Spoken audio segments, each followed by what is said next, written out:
be smart about it. What we're doing outside the facility, inside the facility, there's things you just can't control. I mean, there's guys who have their own decision to make. There's people with families. There's a lot of interactions.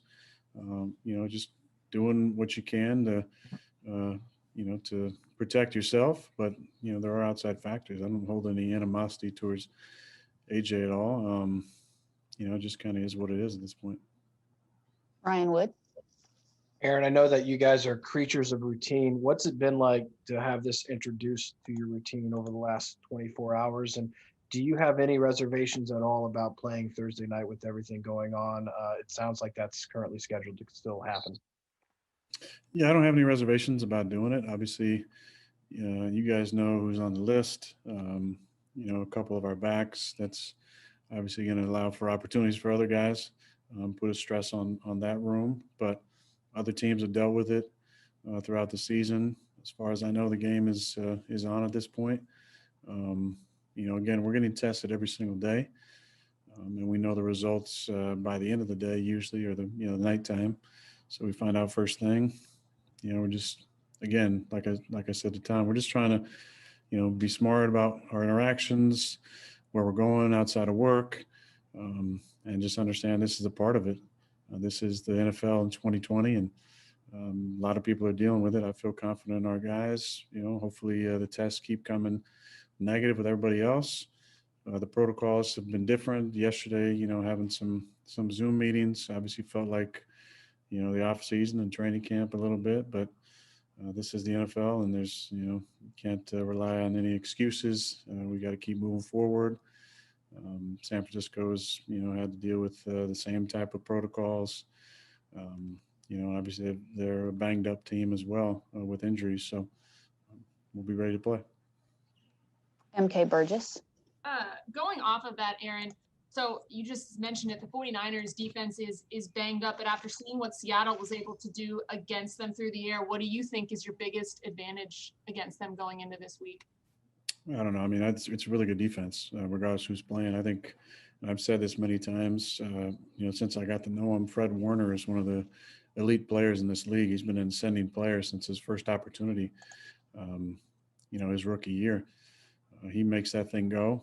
He's a big-time player. I think he gives them the freedom, along with Dre, to do what they did and make a move, with the starting linebacker, trading him. Their front is solid. Obviously lost one of their guys in the trade in the offseason, replaced him with a guy of similar body type, similar abilities. They're missing some rush guys who are really important in what they're doing, but they're very well coached. They're doing some different things to make up for maybe some of the pass rush that they don't have in the 4-man rush as much as they did last year with those elite guys. But they got a lot of really good players on defense, and they play really, really well together. Aaron Nagler. Aaron, obviously things are changing here the last 24 hours. Your backfield is very different than it may have been the previous day. You mentioned Sunday, obviously you guys are a much better offense with Aaron in there, explosive offense with all your guys. But is there a part of you, maybe deep down in your competitive nature, that kind of relishes the idea of having to take a makeshift group into San Francisco and trying to come out on top against a defense that's gotten the better of you the last few years? Well, I think as a competitor, you're always excited about the challenges. You love having your guys in there at full strength for sure. But yeah, there is that fun challenge of going in there without some of those guys and trying to find a way to win. I think that's the beauty in this league, is it's ever changing, and there's different challenges to be attacked every single week. Some of it's based on the opponent you're going against. Some of it's based on your own personnel being in or out.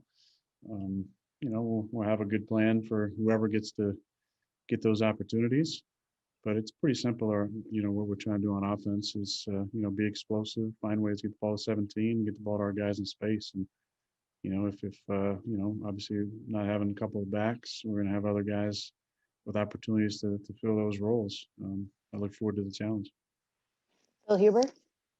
Speaking of running backs, Aaron, obviously you play with who you got, but how much comfort level do you have with a guy like Dexter, who you had him in Detroit last year for a handful of snaps, sort of, but that's about it. Yeah, I love Dex. Dex has a really good attitude. He's done a nice job of just kind of growing up in the offense and feeling more comfortable with the checks and his responsibilities in pass blocking and route running. I'm not sure if it's because of the recent addition to his family, but it seems like he's a little more settled this year and feeling more confident. And I'm excited about him getting opportunities. He's a really good kid. He cares about it a lot. And, he's going to be asked to do some things on Thursday. Mark Daniels. We'll circle back. Rob Domofsky.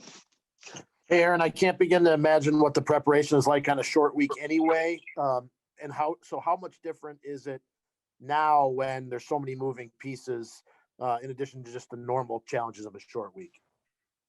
Yeah, the normal challenges are what they are. It's a rush to get everything in. It's a slam-packed day of a lot of meetings and a lot of info to try and retain in a short amount of time. This is, a part of the league. They want football on Thursday, and this is the difficulty in trying to prepare not only for a game but for a really good opponent. And taking a cross-country road trip. So there's a lot of factors that make this preparation a little more difficult than usual.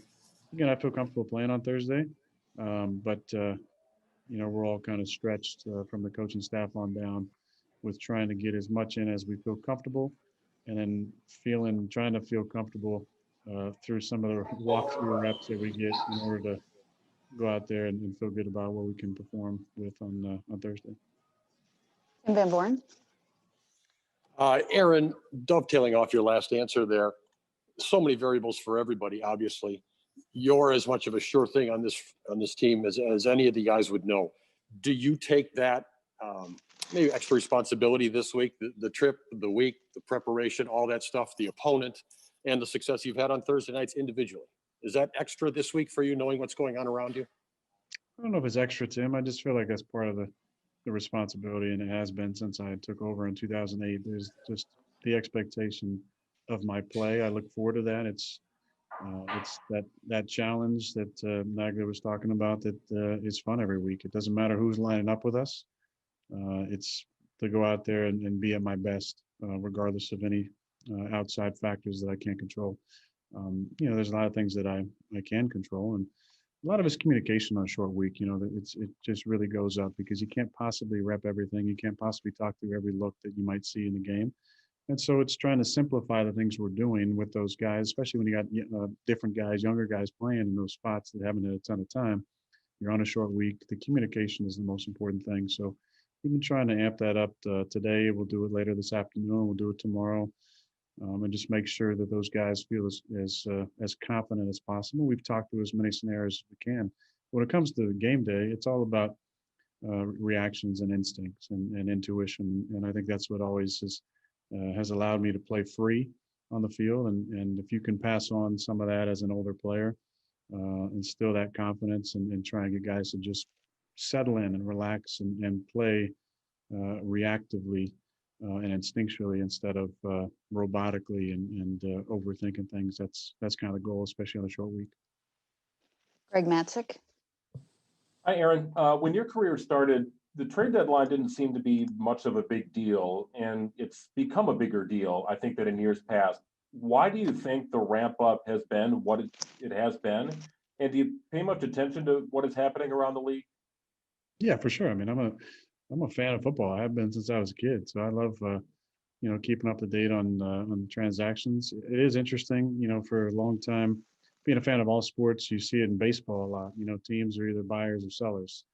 After the All-Star break at the end of July, there's always a lot of moves where teams are trying to add pieces. A lot of them are 1 year kind of mercenaries coming in, trying to add to your team, and who knows what's going to happen after the season. I mean, the Brewers have done it for a lot of years. I remember when CC came over and added a bunch to the squad late in the season. That leadership and his ability. So you see it going on. It's different. I think, I'm not going to say there's tanking going on. It just seems like it's too early in the season, but there are teams, I'm sure, that are looking at the salary cap next year, possibly most likely being 175, which is down from this year, and trying to figure out how they can fit the guys on the roster and the guys that want to add into that box. And I'm sure there'll be some moves today that may be surprising, that might be expected. Wes Hodkiewicz, Hey, Aaron, you touched a little on Dexter. I was just curious with getting Tyler back, what do you think that does for the offense? One, just from his, his skill set, but also, with kind of an unconventional week like this, how big of a tool do you think he can be for you guys with the various positions and things he can do? Yeah, he can do a lot. I think it's important we don't put too much on his plate because, he's been in the receiver room for the majority of the year. He's been a great returner for us. He's obviously coming back from his hand injury, which has kind of kept him out of a lot of return stuff. But he's a versatile guy. He can, play receiver. He can be our fly motion guy. He can play in the backfield. And, with those two guys in the protocol, we're going to have him play an even bigger role this week, I'm sure, just to make sure that, we're going to get our best guys on the field. try Mark Daniels again. Mark? Yeah, Aaron, you got me this time? Yeah, Mark. All right, with no Jamal, no AJ, and I don't want to speculate about Aaron, but will this hamstring your plan at all, or do you simply just do what you will do regardless of the pieces? Well, Mark, I don't feel like we're ever hamstring necessarily based on some of the things that we've done. We've dealt with a lot of different guys being out this season already, with Devontae early on and Alan Lazard for a number of weeks now. Aaron Jones being out. We've had to, make some personnels up and move some guys around to try and get our best guys on the field and give us some advantages through the use of personnel. That's not going to change. I think that's the beauty in what Matt and the offensive staff has done this year is just find creative ways to get our best guys on the field and put them in positions to get the ball in space. No different this week. Obviously, it's disappointing with AJ and Jamal not being able to go. Especially Jamal, because I think his was a contact tracing issue, but yeah, Matt's done a good job of mixing the personnels up to find ways to get our guys on the field, and it's really no different. So I don't look at it as us being hamstringed. It's just kind of the nature of how 2020 has gone for us. Jason Wilde? Aaron, we're talking a lot about the running backs